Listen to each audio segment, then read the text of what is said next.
All right, we got a question. Can you give us a TLDR of what you've been up to in the last 6 months? What's taken so long to get things going? Ouch! Only kidding. Not a bad thing that you're taking your time, just genuinely interested. Was the ouch written in the message No, or that is was that your me. own That was little my own ouch. ouch? It's cozy. Go It ahead. is, it's cozy. What we've been up to for the last 6 months. Thanks for giving me the hard question. I can summarize from like the development side. It's been a lot of improvements and a lot of cleanup and a lot of expansion. I mean, honestly, scope creep has hit us pretty hard, but I think it's been for the best. I mean, we started trying to launch, uh, a fairly simple game, and now it's a game with a ton of documentation and a ton of philosophy behind it and a ton of like external resources that we think will make the game thrive once it's launched, but that have also taken a lot of time. And with all these expansions, there's come like all the buildup of old code, less than ideal code, and whatnot that we've had to go back and clean up.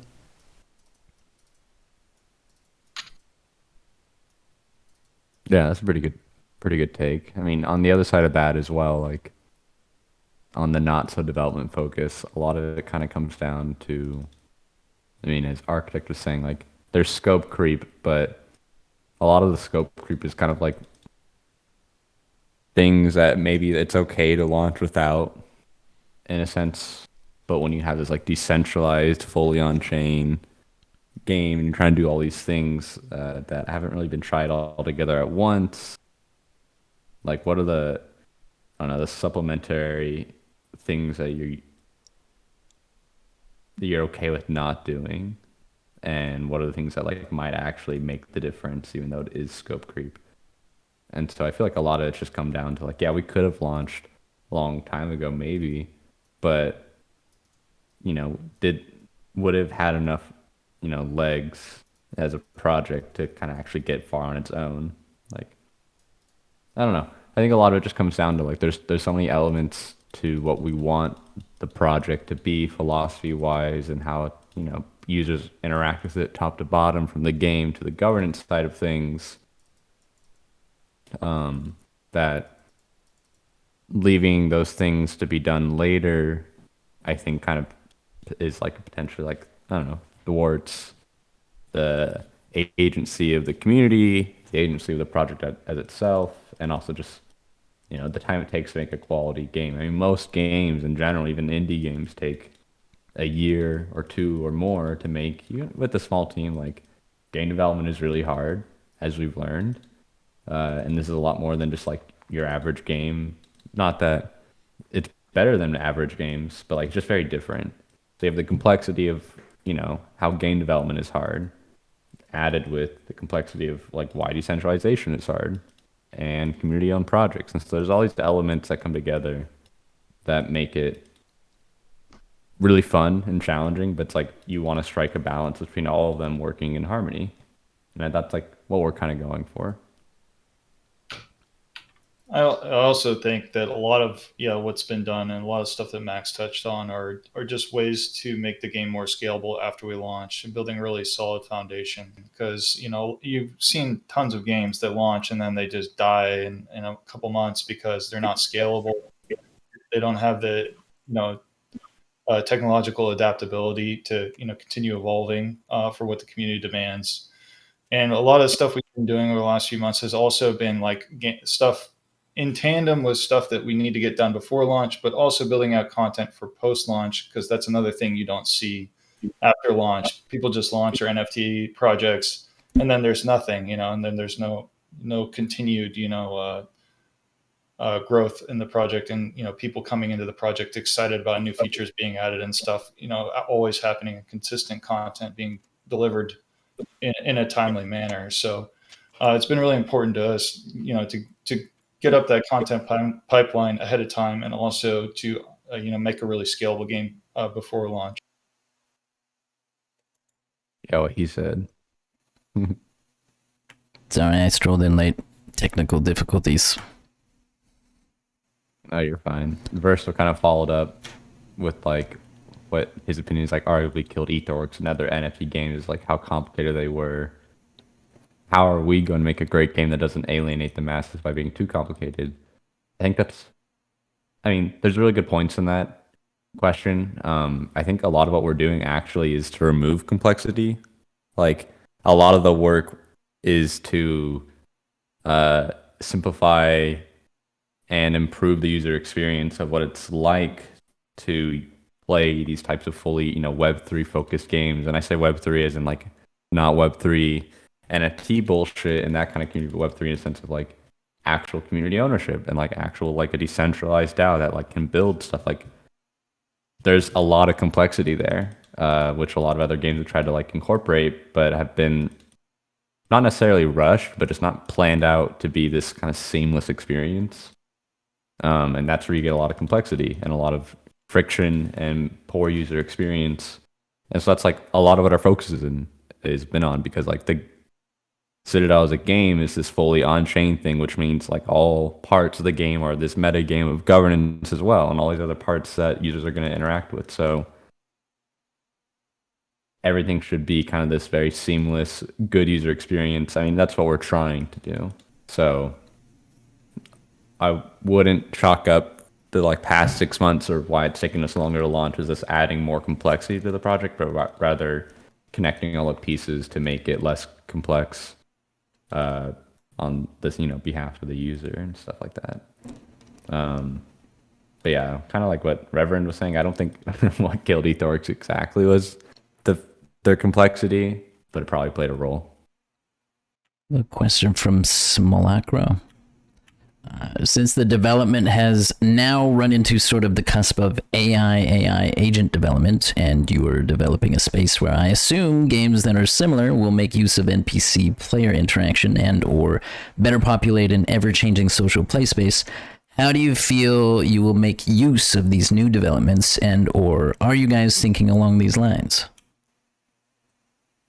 There's a lot to unpack here.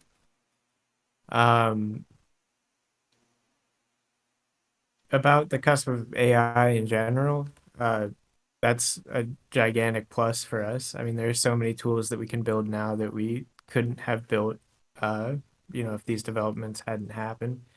In terms of AI as player agents and NPCs, that might be, at the moment, we don't have any plans for that, but there's definitely potentially some interesting applications there. But for the most part, our plan is to incorporate AI in a way where it makes the player experience better through tools, not necessarily NPCs. And you can see that with the document chatbot and with the belt generator and with the proposal quality tool. Yeah. I think Loss had one. Sorry, where? Oh yeah, at the beginning. So that's about session keys. Yeah, Did we skip one? Sort of ish. We were kind of continuing Verso's question. Got it. I'll just read it. Could you guys take us through the flow of the session keys from start to when we log off? Where else have you seen session keys used? Sure. So let's start with the flow from the user side of it. Basically, you open the game and it asks you in a nice way, would you like to use session keys? If you say yes, you provide a little bit of funding to the session wallet that will be used for gas, and what's left will be returned to you later. And then you just play the game without having to worry about MetaMask pop-ups. Instead, the transaction confirmations would happen within the game UI and feel a lot more seamless.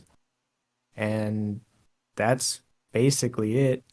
The whole point of them is that you don't notice and it just feels right. But from the technical side, what's going on is at the beginning of the session, you're making a call that goes and creates a temporary wallet that has limited permissions that can act on your behalf in the game. And then because the client has the key to that wallet, it's able to sign off on transactions. Wait, so I guess a follow up from Lost. So it won't let you use more than what is in that session wallet? in terms of what, if you're talking about Matic for gas funding, yeah, that's correct. But again, the remaining Matic is returned to you after the session is over. So, and that does happen through a contract securely. So you can feel pretty confident putting whatever amount of funding you think you're going to need and, exceeding that. A question from Hofflake. What parts of the project will be open source? Everything. There's not any part of the project that we're planning on, keeping private. Another follow-up from Lost. If there's ore mined during that session, can it be used? Yeah, not to pay for transaction gas, but you could use it in the same way that you'd use ore normally. Everything, the game should behave exactly as it would if you were using a normal wallet, just with in-game transaction prompts instead of, the ugly MetaMask prompt.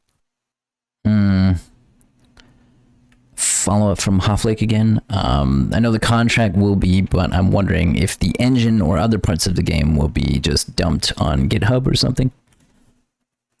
I wouldn't say just dumped. There will be on GitHub, but there will be a ton of docs, and also all of our infrastructure will be on GitHub. So if you wanted to deploy, a mirror or your own version, or if you wanted to, do a fork and make changes, you would be fully supported in doing that. We're really confident in our documentation. Very serious question from Wise Owl. Are you guys the reason I keep getting EVE Online ads when I watch YouTube? Probably just figuring out that you're looking into the right stuff and pointing you to some of that right stuff is EVE. Not playing it though, but you can try. If you want another full-time job for no reason that doesn't pay you. It's a good game. This guy's bot sharing our data. Question from Verso. Is there an ETA for the mint? Sorry to be the when mint guy.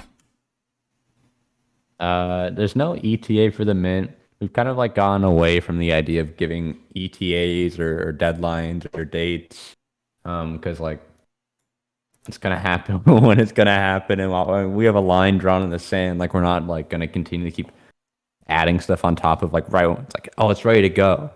Let's just do this next thing. A lot of it's just that there's so many moving parts that some of them kind of approach the area of being ready to go, but there's so many other things involved as well that need to kind of be brought up to that level where it doesn't a lot of stuff has been done for a while, and there's a lot of other stuff that we kind of since we finish other parts we have time to work on, or the necessary components are there to build out the other thing. That's kind of just a ramble. I mean, to give a rough ETA, it's coming, I think, in the next couple months, roughly. It's obviously this year. I don't think it will be at the end of this year. That'd be ridiculous. But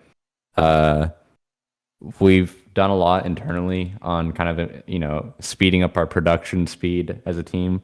I think we work really fast in general, but because there's so many just, like I said, moving parts, there's a few elements that just don't move as fast as we want them to. And recently, we've solved a lot of where our biggest kind of bottlenecks were as in the last few weeks. So I think in terms of being in the running for launch being sooner rather than later, it's now in the cards because we just have the right extended resources, I suppose, in the sense of things on the UI and UX side. We kind of brought on some additional hands there to help me out regarding designing and building that stuff and all the other parts that kind of go with it at the scale that we're doing. Because we're all generalists on the team, we all wear a lot of hats. So it's having kind of dedicated people to focus on those areas, like we do have people on our team who focus on certain areas, is going to be kind of like huge for us. And that's kind of what we've got figured out the last couple weeks. So the next update or two should be pretty cool when it comes to the UI stuff. This is a cozy Q&A. Can say kind of stuff like that, but we won't say it out loud in an announcement. But the next update or two should be pretty cool on the UI side, which is a big, not a blocker to launch and other stuff, but like a huge leg up towards reaching the finish line. Yep. Question from Phelan. Where were the contracts deployed? Testnet, in-house, or Mumbai? For testing with persistent state, we use Goerli in Mumbai. The question from Arm. Is the Citadel web app going to be mobile friendly? Well, I mean, maybe not really. No, like it's meant to be played on like the browser. You can play it on like an iPad probably and be okay. But it's kind of like, I mean, I don't know how many people who played EVE Online here, but like it's like trying to play like your normal kind of MMO or 4X game on your computer, but forced and crammed down onto your phone. Like if it's designed around that, like I think there is some like civilization apps and things like that. Like there are complex games, like no problem. But like that's not really our focus. But I wouldn't be surprised to see somebody else kind of build and use all the UI designs and tools and stuff we've made to kind of make that a possibility through the DAO, or that it's something that we explore and support later. So I wouldn't say it's mobile friendly, but like if you were in a pinch, you could probably pull something off that you wanted to try and do. It wouldn't be very fun, but it's really meant to be a browser experience at the moment. Question from the esteemed gentleman Micropene. Going back to what you mentioned about continuing content after release, are y'all going to hold some stuff back at launch to maybe drip feed while the first proposals and new stuff go through and get built? A little bit. Yeah, I mean, I think there's some stuff that we'd want to, it's not necessarily hold back, but like it kind of goes in order. And so we have certain stuff done that, until that's pushed through, executed by the DAO or, on chain, and that like kind of exists for a while, say in the game, like if it's a game feature, like we maybe have other stuff ready to go, but it kind of needs some, a little bit of foundation first. So yeah, I mean, there's going to be like a little bit of a drip feed. We're going to have a good amount of stuff initially, but it's kind of meant to go in chunks. So yeah. Question from Nevermore. Will we be able to play a demo and try things without risking ships to develop strategies, for example?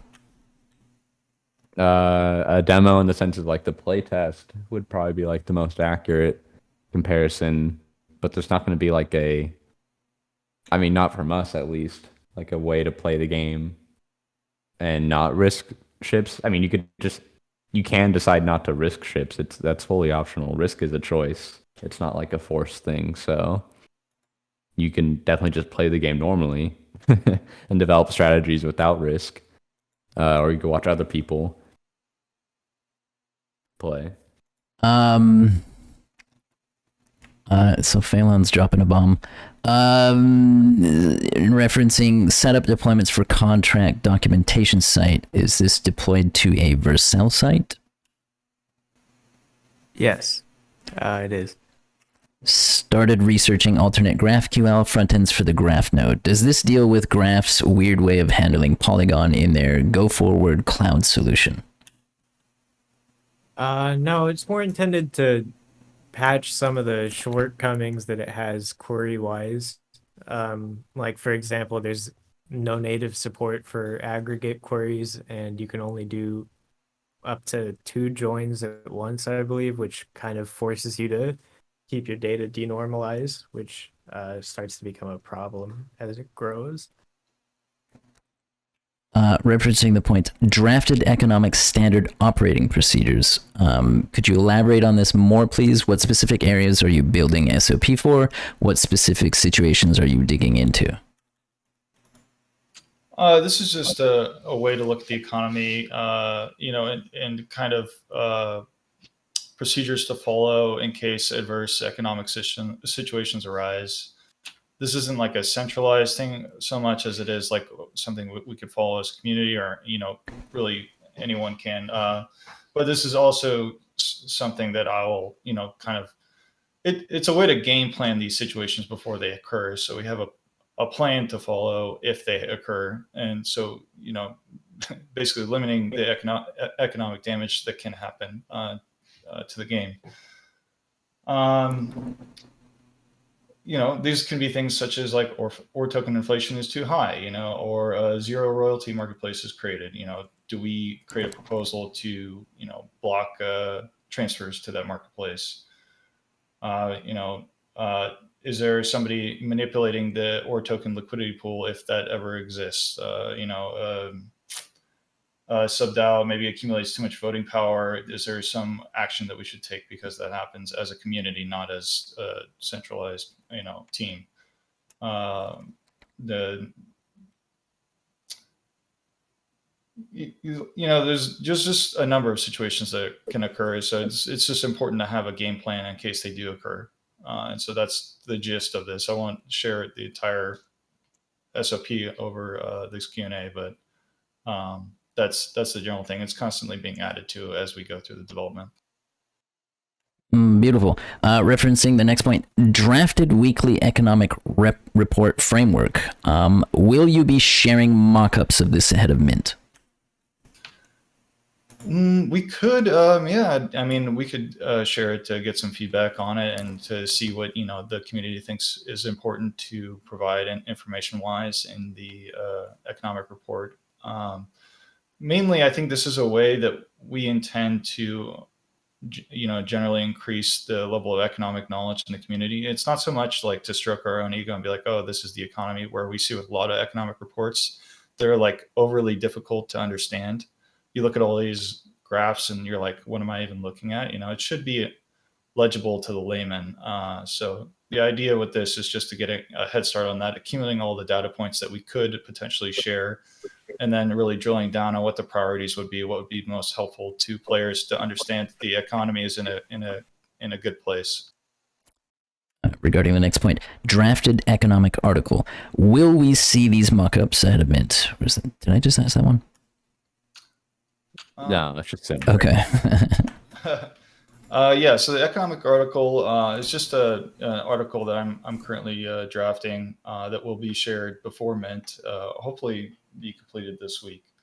But it's just a general overview of some of the philosophies that we follow for the Citadel economy.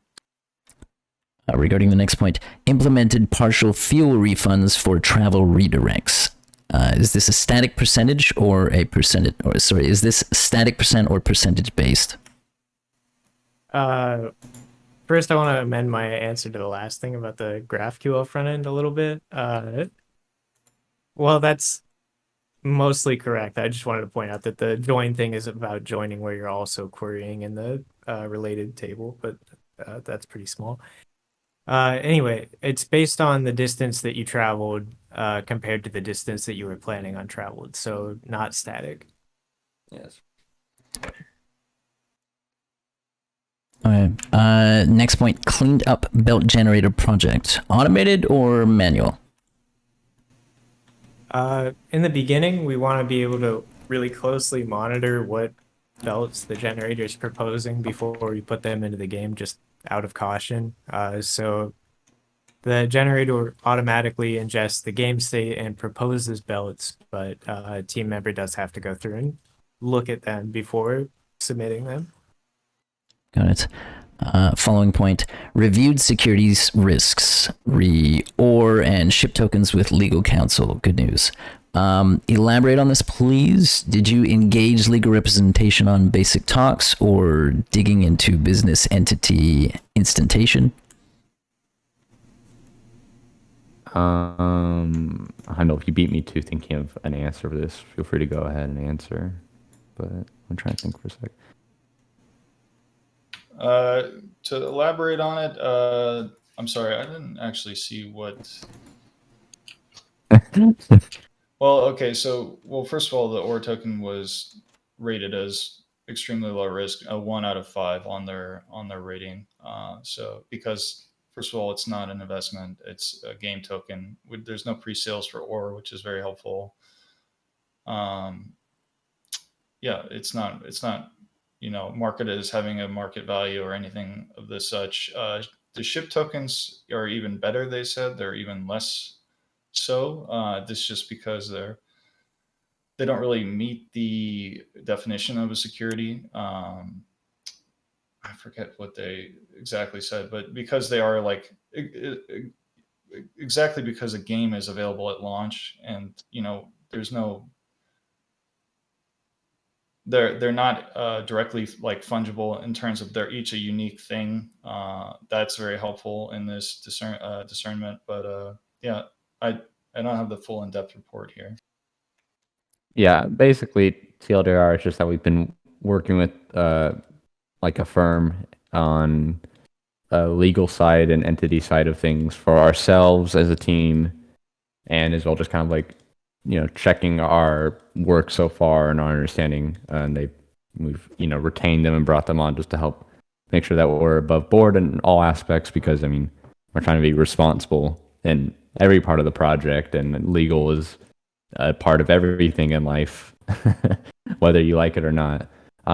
So on this side of kind of like what you're talking about earlier, we're like, will you share like these mockups like ahead of mint? Like ideally, I mean, I'm not going to say ideally. The plan would be to be able to present a lot of all of our research and findings and work we've done with our legal teams on behalf of the DAO, for the DAO's sake, on that side, other stuff in general, just to kind of as well give more kind of resources and documentation there to a certain extent.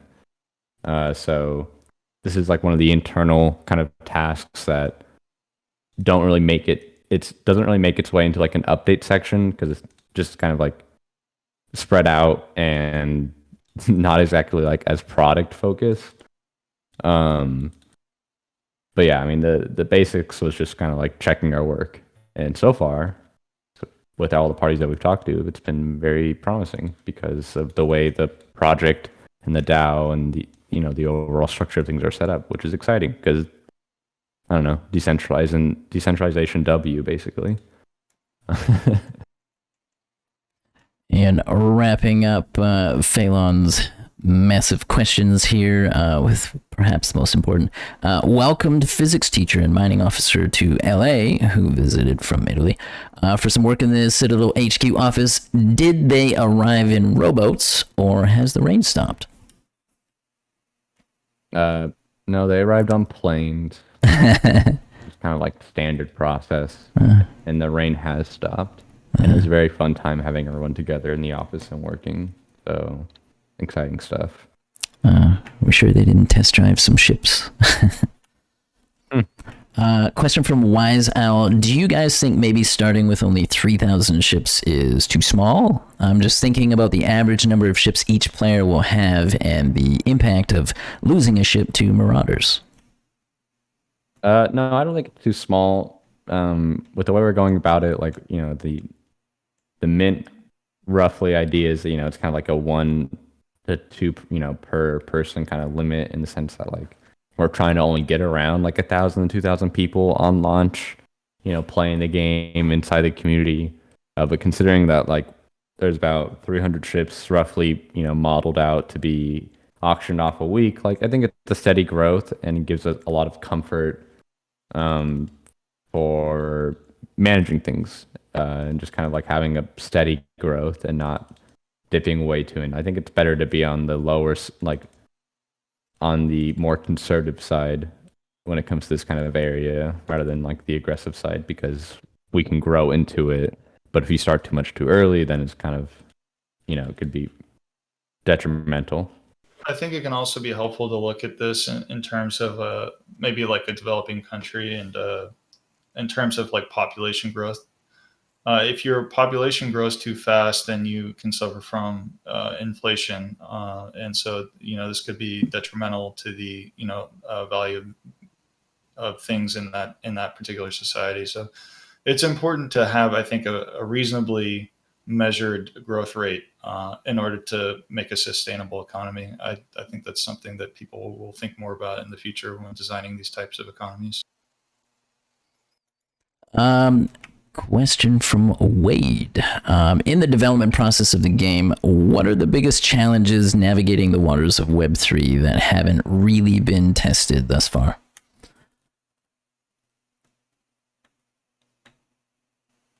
Oh man. I would say like the most common type of challenge that we've run into is just that the tooling isn't quite there yet for what we want to do. Gets most of the way there, and then you try to use, one feature that you're used to seeing in the rest of the tools you use, and everything just breaks horribly in really surprising ways. So working around bad tooling, adapting tooling, and creating tooling has probably been the biggest time consumer and challenge in our development process. Very nice. Do we all agree? Does anybody else have like separate challenges that they've discovered along the way? We have more I people don't know chime if in. Physics has any he wants to throw up, but I might try to answer one. I Mhm. mean, a really big challenge that I think a lot of projects don't take seriously is security in general. And we've obviously had to we've been through I don't know how many audit rounds at this point. It's probably reaching on like 5 at this point, of auditing any sort of contract changes, and they're very time consuming. They take a lot of effort from both teams, and they take a lot of money too. So it's a huge hurdle for Web3 games, I think. Yeah, I mean, security is a big side of it, especially when it comes to like a fully on-chain game. Working with Macro to kind of like test out and explore ideas of like continuous security to lower the cost of audits and make them more efficient to be done, and kind of have it security throughout the process instead of a monolithic at the end approach, combining kind of both angles, which is something we're exciting about. In terms of like other biggest challenges of Web3 that haven't been really tested yet, I would just say like trying to make an actual seamless experience. It seems like everyone's really okay with just dropping off like here's the half-baked idea of a product or a half-baked product, and there's a token, and here's like like a discourse form over here on this website, the tally DAO on chain voting over here on this website, documentation somewhere over there, the website's out of date, nothing's like congruent. It's just like a big fucking mess. And so I think a lot of the challenge that some serious projects care about and obviously have done, but most don't, is just like having everything organized and seamless top to bottom, or on the user experience side of things and the information and resource side of things, that they are just consistent. Because if they're not, you just get a lot of atrophy in all angles of people not wanting to participate, struggling to participate, and not knowing how to participate. You just get this compounding lame experience, and nobody really wants that. So that stuff is important, and that's what we're working on. A bunch of other things. Beautiful. Also, just a friendly reminder, if anybody does Maybe have... kind of like questions are slowing down. So we'll answer maybe a few more. If anyone wants to like raise their hand and come up on stage to ask a question, that's totally cool. Could also just do whatever. But yeah, super casual, cozy Q&A. Nothing. If anyone too has serious. questions about the chatbot as well, Learner is here. He can go into details on like the models he's using and the iterative process we've gone through. I know there were a few questions that were coming up kind of around the time we posted the update, so I don't know if any of those people are here. I'll ask some questions to the learner. Let's go. Pop quiz. If that's okay, learner. Yeah, what do you got? Well, I'm mostly just forwarding questions and paraphrasing from people's first reactions, but people were kind of like talking about or curious, like, what's the reasoning or benefit of how we built the chatbot versus like, I remember one guy specifically posted a picture from just asking Bing with the web scraping, like, what is like the Citadel on-chain game, and it kind of spit out an answer. And so kind of like the premise was like, seems like stuff like that is a lot less effort, not as much work, yada yada. That's a very rough question, but Yeah, I want to yeah. like No, ramble. well, I mean, one thing is that we get all the information from the. So when you use our chatbot, we save the embeddings that are used to help make the answer. So we're kind of linking together these concepts that, we're helping ChatGPT link together these concepts in our documentation that people might that aren't linked in our documentation. So that's like kind of the first thing. I didn't know that about Bing, that you could just point it to the website. It's very interesting. But yeah, I think that I think that the like kind of linking this stuff together is going to be useful in the future when we kind of look at this proposal. I guess flagger of high quality proposals. I mean, it's going to directly use basically all the answers and all the chats that people have with this bot. So I think that'll be cool. Makes sense. Did you use OpenAI's tool suite to train the model? Yeah, so we used OpenAI embeddings for our documentation, and then we used GPT 3.5 to actually generate responses. Very cool. Nikki's asking the question that gets asked, when can we expect the game test? When it's ready. It's kind of been the answer for a while. Yeah. We're making some, I don't know, I think we mentioned in the update, we've been working on a lot of like bootleg, internal UI and kind of like preparing a really more rough but fully fleshed out game test for all the team to use and kind of run some internal preliminary testing. And then we're kind of rounding the corner on building the real playtest. Part of it's like working with all the additional resources we've got on the UI and UX side of things recently. So sooner rather than later, but when it's ready. Question from 8Ball. Will the AI also be able to help navigate the UI and such in game?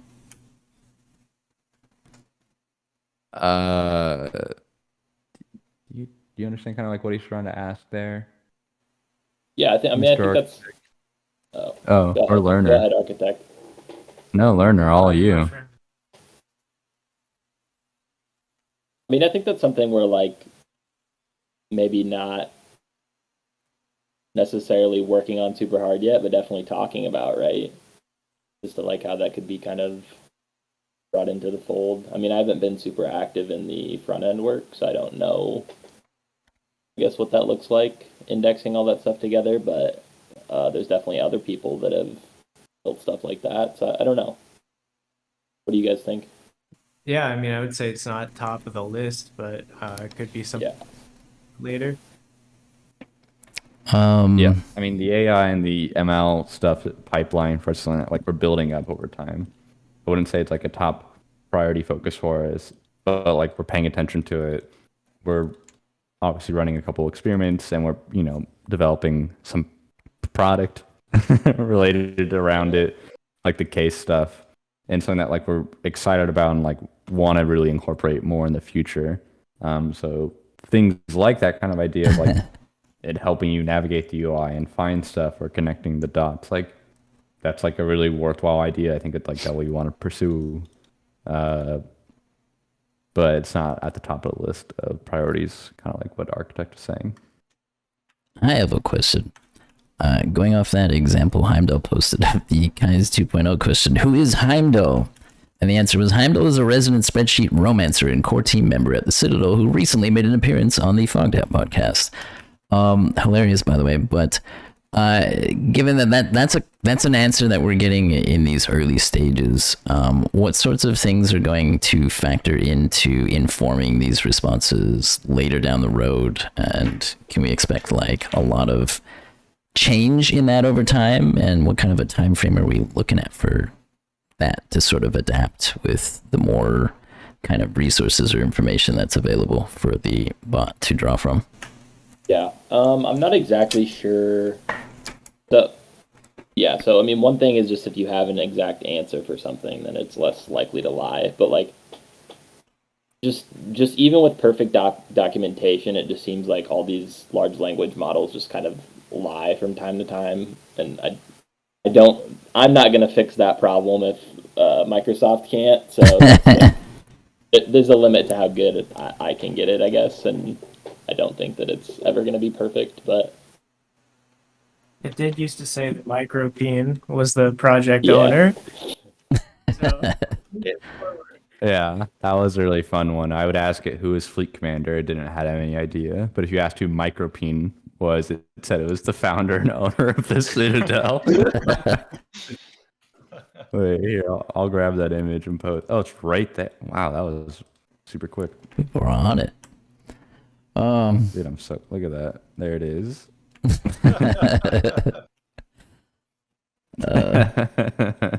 That's beautiful. I'm trying to make it figure out who its creator is right now, but it doesn't want to. It doesn't want to figure it out.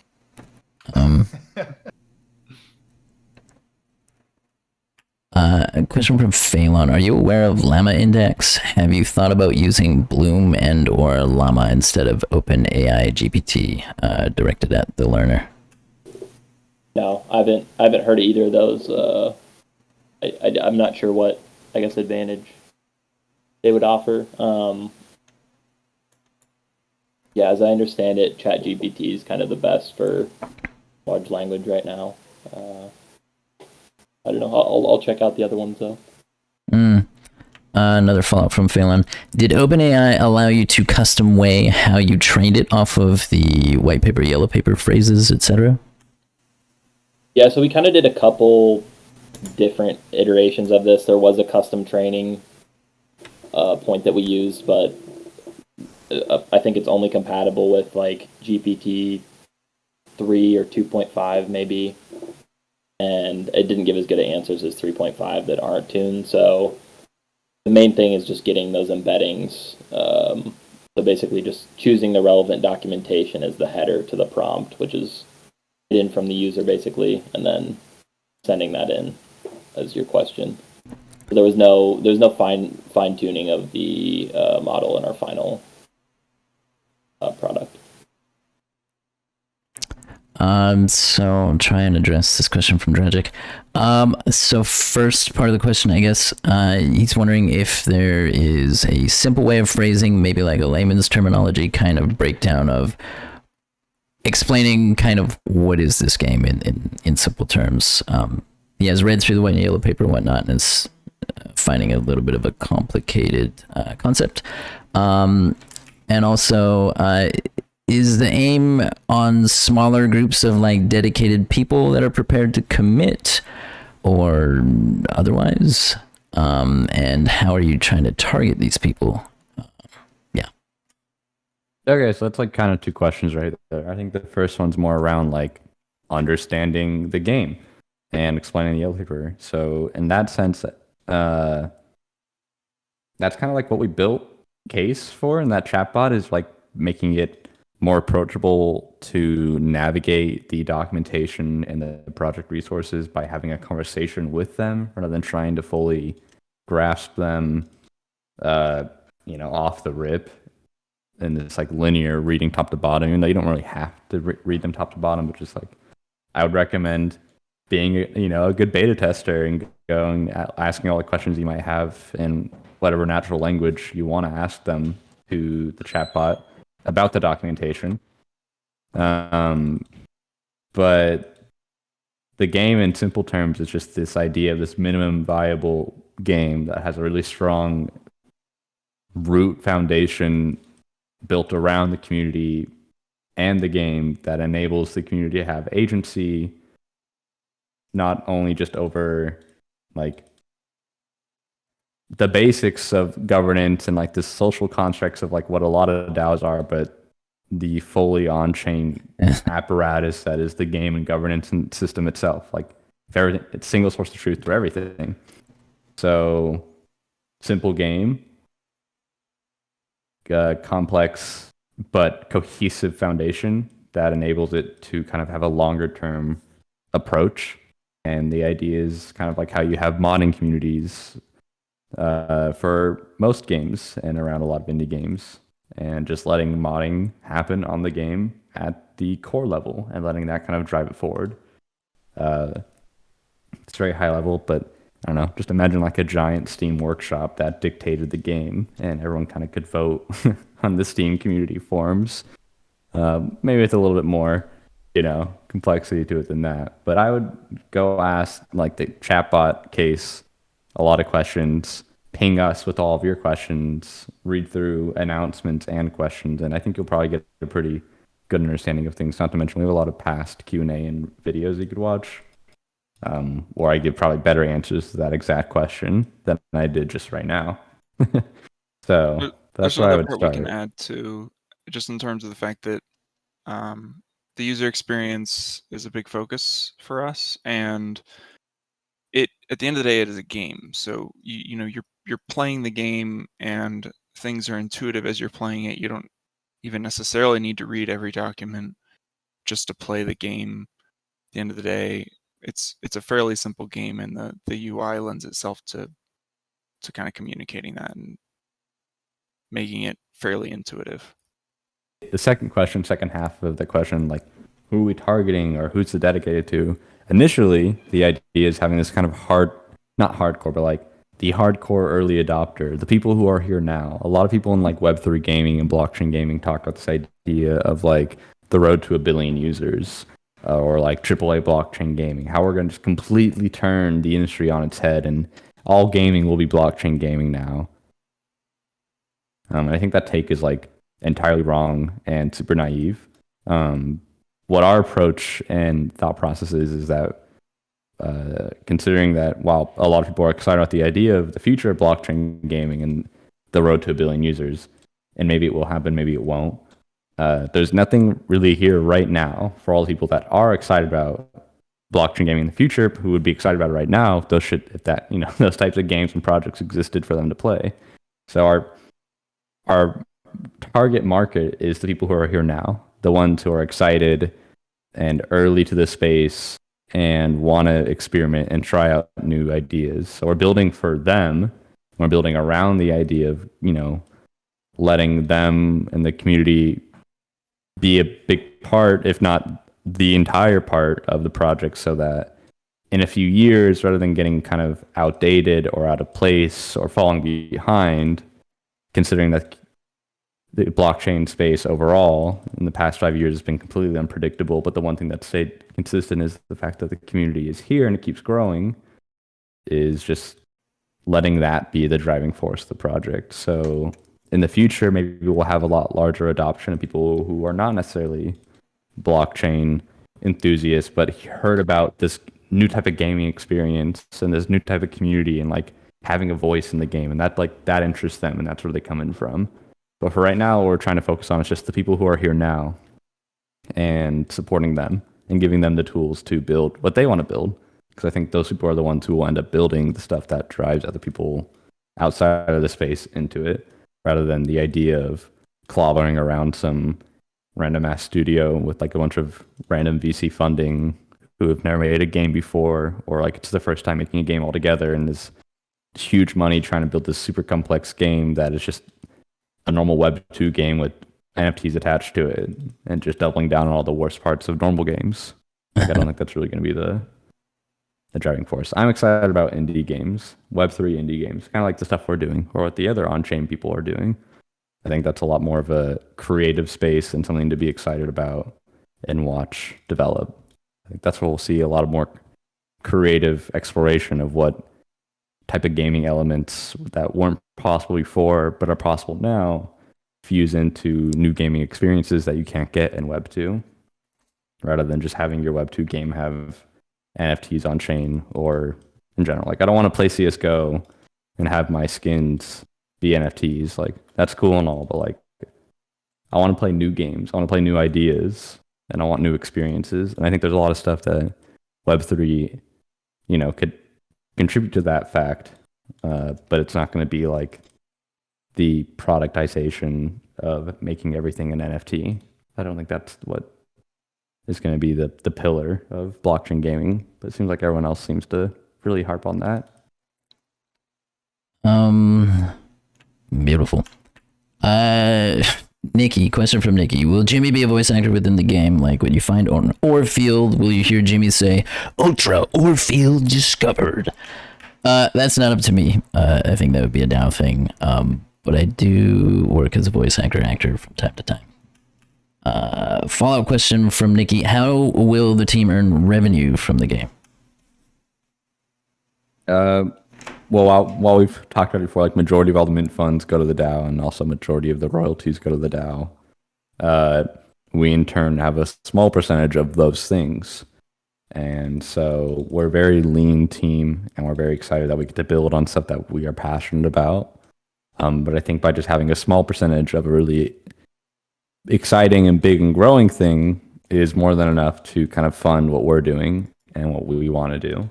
So revenue would be coming from just these small parts of royalties that we might get and things like that. Wow. And again, just because, we're not limiting ourselves to not using DAO funds. Like, the idea is anyone can use the DAO, and that includes us. So just because all the funds are going to the DAO doesn't mean that we can't use them. Like, we will just make proposals. Like, hey, like, we have this idea. We want to build this thing. Like, here's our whole kind of plan and sketch, like a normal kind of DAO proposal. And here's kind of the funding, and the community can have a say in that kind of thing, rather than your normal project where the team gets all the funding from the mint and the royalties, and they don't share any ideas of what they're doing with it, except maybe posting on Twitter about like their new Lambo or shit like that, or some other crazy crap they bought.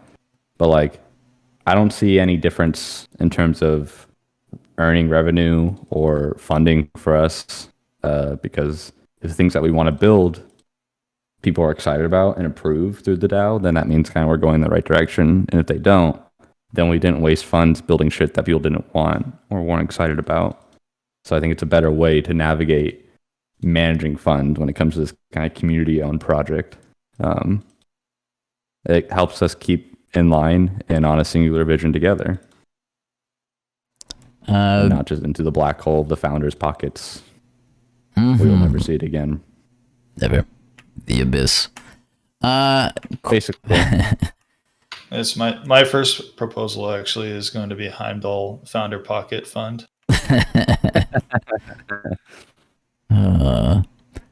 Question from Vitalik. The project is decentralized? Yep. Nailed it. Follow up. Why is the game on Polygon? You don't like Ethereum? Nailed it. No, that's not why. Fast and cheap transactions are super important to us, and actually having a decentralized network of validators is also super important to us. Yeah, I mean, it's also on Ethereum. Like, it's a bridge to Polygon for gameplay, but it's Ethereum. We're an Ethereum-based project.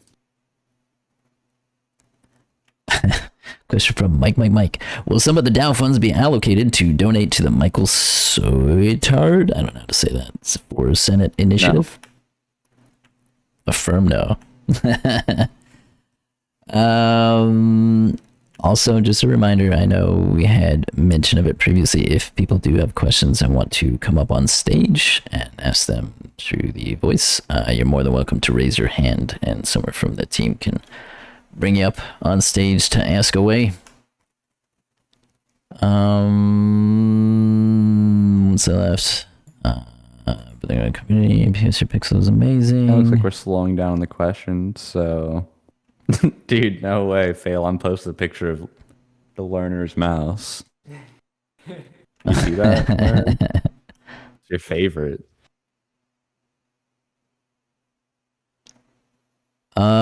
Yeah, that's kind of wrapping up on the questions. Otherwise, just lots of comments of gratitude. I know people like to thank the team, but we are just as grateful for you guys swinging by and asking your questions and hanging out with us. The community makes everything worthwhile for the team when it comes to being here and building. So you are all very much appreciated.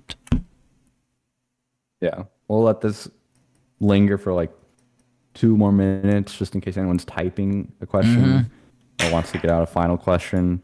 But considering it's been about an hour now, I think it's like a really good place to call it. But Yep. we'll just hang for like 1 or 2 more minutes. Get one or question or two in case anyone's typing, because I see people typing. Besides all that, like Jimmy said, thanks everyone who came by. Even though it's a small audience, like it's meant to be kind of a small, intimate, cozy thing. Like we're just kind of all hanging out. Rather than like your more hectic, large Twitter spaces, which are kind of like unbearable to listen to. Hopefully, this was like entertaining and fun and insightful. Appreciate everyone who came out. Yep.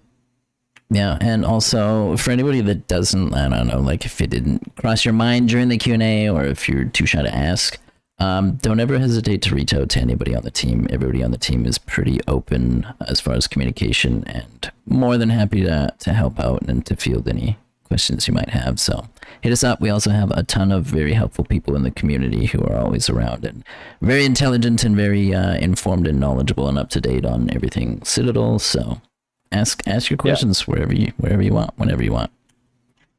Yeah, you can always ping any of us in station chat about anything, or ping us in questions about pointed things, or vice versa. It doesn't really matter. We're pretty casual. And then on Finga's question, how many ships are you trying to start with that launch for like team? I don't know. I'm pretty confident I'm gonna have a problem. Even though I've been like stacking up ETH. You know, I don't buy or mint any NFT projects, but dude, some of those spaceships look really good. Like the Reaper officer ships, like damn. I'm fucked. Straight up. I'm gonna be buying a lot of ships. Yeah. I don't know how many I'm gonna start out with, but I think the amount I end up with is gonna be at a detriment to my personal well-being. I think at least 3, so I can send one only to the Abyss from the beginning of the game, and then one for passive play, and then one for active play. Yeah, that sounds like a conservative, smart answer. Will Yeah. I do that? Probably not. All ships into the abyss day one is kind of my plan. It's a good strategy. Yeah. Number of ships is gonna depend entirely on how much I get for my firstborn.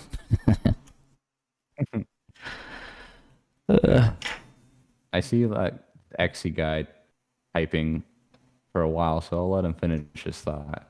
Yeah, Then I we'll. think I want to go with 5 ships for those sweet proposal rights, Yeah. and then never that's risk any of basically the them. best. 5 is definitely like the right. I think 5 and at least one degen ship. One's got to go to the abyss. True, I do want a degen ship. Maybe I'll do that with an auction ship. Yeah.